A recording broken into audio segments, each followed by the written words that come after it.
Big political news. Kamala Harris has picked the governor of Minnesota, Tim Walz, as her running mate. A lot of people expected her to go with Shapiro in Pennsylvania, but ultimately her campaign decided against it. And the speculation, I think the totally correct speculation, is that you could barely even call it speculation. It's pretty obvious that they decided against Shapiro because they need to win Michigan, and Michigan has a heavy Muslim population, and Shapiro, Shapiro is named Shapiro. So it's Walz, and what does Walz bring to the ticket? Mostly he's an old, bald, white guy.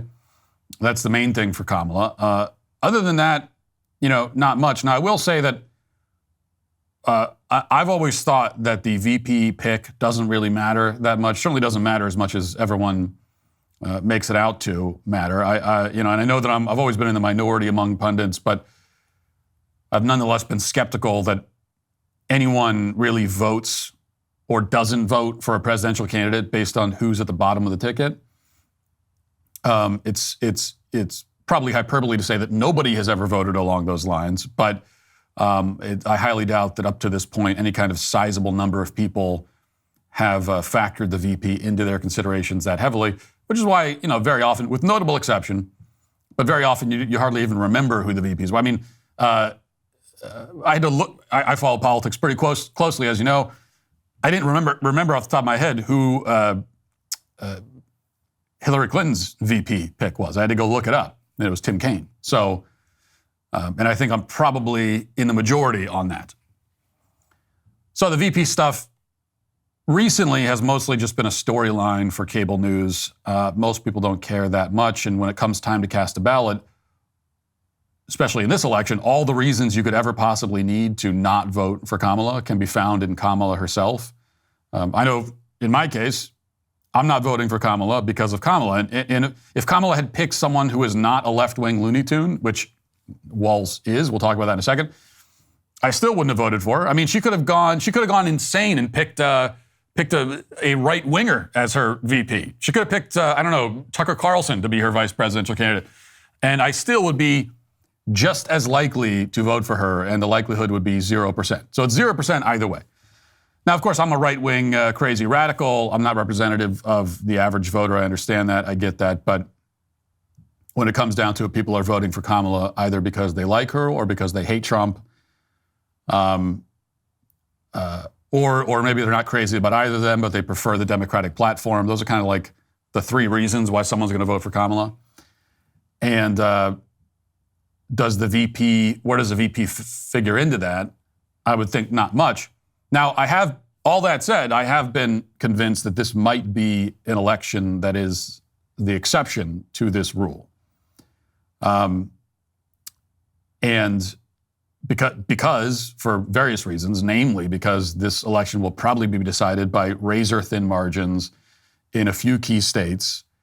And so you could see potentially it's the kind of scenario where the VP pick could push it over the edge one way or another. The question is whether Walz is likely to push it over the edge in favor of Kamala or against her. So let's talk about who Tim Walz is. All you really need to know is that he's a far-left radical. He's a true believer. At least he presents himself that way. I don't know what he actually believes, but this is how he presents himself. And it's not hard to see what the strategy is. The thinking behind it is easy to see. Yeah, he's an old white guy from the Midwest, so there's a demographic play there. But the main point for the Kamala campaign is that he's far left, and Kamala herself is absurdly trying to position herself more towards the middle. She's trying to reinvent herself as a bit of a moderate on at least some key issues. She's running to the right on things like crime and immigration, which again is completely bogus and ridiculous, but that's the move. And then they bring in Walz, who's as far to the left as you can go, hoping to shore up their left plank and mobilize the base, and I think that's the basic idea. This is going to be a base election. You could argue that every election is, but this one may be more than most. Whoever mobilizes their base the best will win. At least that's the thinking. And judging by the VP picks on both sides, it seems that both campaigns are sort of thinking along those lines. So what do we know about him, about Walz? Well, he's terrible leader. Let's start with that.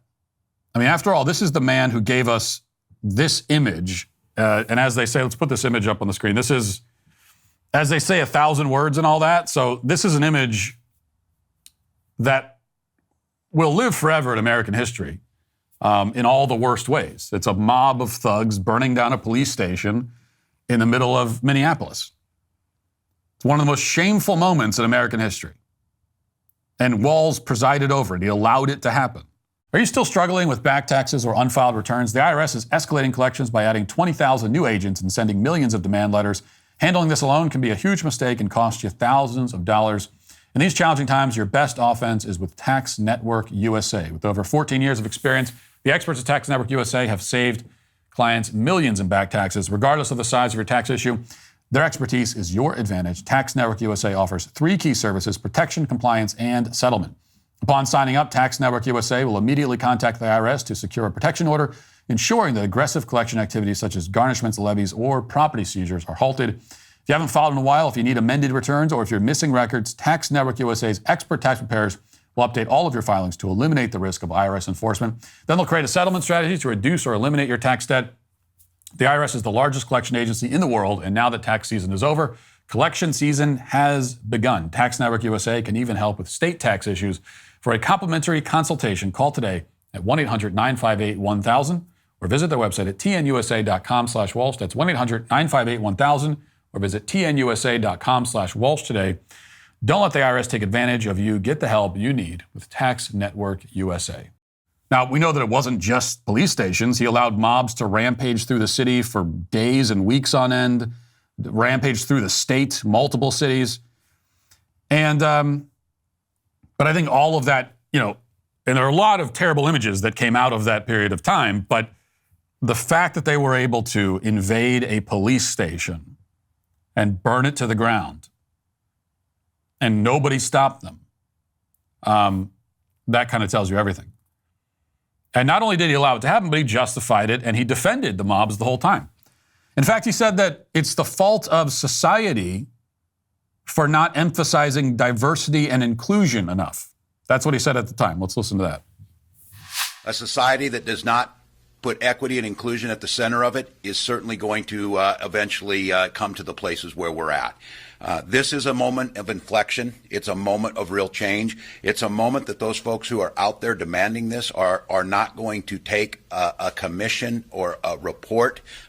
They're going to want fundamental change. And that is what I think, that's one of the exciting things in the midst of all this. You can feel a sense of optimism coming back. Exciting and optimistic. That's what he says. The police station was just burned to the ground. City blocks burned to the ground, and he finds it exciting and optimistic.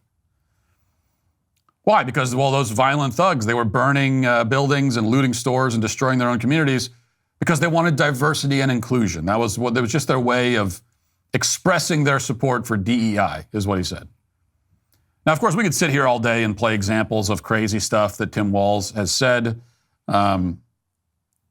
And the Trump campaign, rightly so, is busy. They were obviously ready for this, and that's one of the problems for. I don't know why. I mean, Trump sort of did the same thing, dragging out the who's it going to be? Who are we going to choose? Nature of the VP pick. Trump also dragged it out, kind of to the very last minute. But it was less clear for Trump who the candidates were. We kind of had an idea of like 5 or 6 people, and it could be someone else entirely. And then he made the choice for J.D. Vance. Kamala Harris, on the other hand, it was very clear for days and probably weeks that it was really down to like 2 people, maybe 3. And so all you're doing is you're giving your opposition the chance to just get all of the oppo together that they can on those people. And then as soon as you announce it, they're going to hit the ground running with all of it. And it is important to hit the ground running because you have to define this person. I just saw a poll that something like 70% of Americans don't know who Tim Walz is,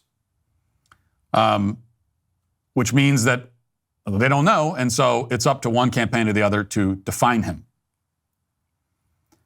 And it's not very hard to define Tim Walz as what he is, which is a far-left radical. Here's a quick compilation that I think this was posted by Senator Mike Lee of Tim Walz saying crazy left-wing stuff. Let's watch that.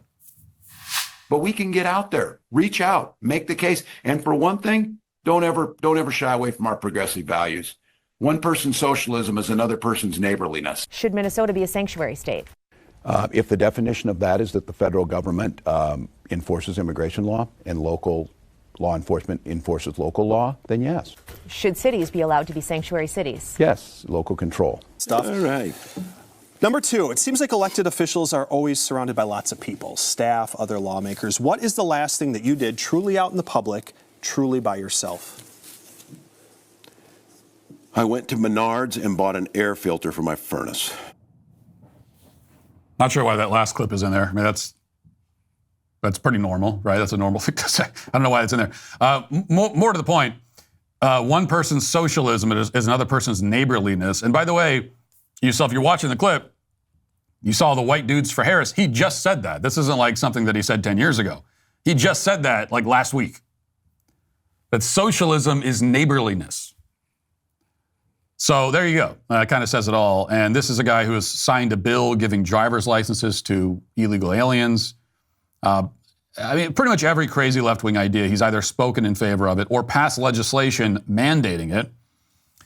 And as I said, the Trump camp was ready to go with this. So here was an ad put out this morning focusing on some of those radical positions. Let's watch this. What could be weirder than signing a bill into law that requires schools to stock tampons in boys' bathrooms? Or weirder than signing legislation allowing minors to receive sex change operations? Try electing the man who signed those bills Vice President of the United States. Enter Chief Weirdo Tim Walz. As governor of Minnesota, Walz supported legislation that endangers minors, hurts women, and puts radical ideology ahead of common sense. Now Kamala wants Walz to enforce those laws on a national scale. Tim Walz, too weird, too radical. I got to tell you, I love this ad, and obviously I'm biased here, to put it mildly. I'm always going to love it when Republicans hit Democrats. Hit them at all. You know, if you hit the Democrats hard, I'm always going to love it. If you hit them on this issue in particular, I'm going to love that. And but even putting my own bias to the side, I think this is a great ad because of the tone. This is exactly the right tone.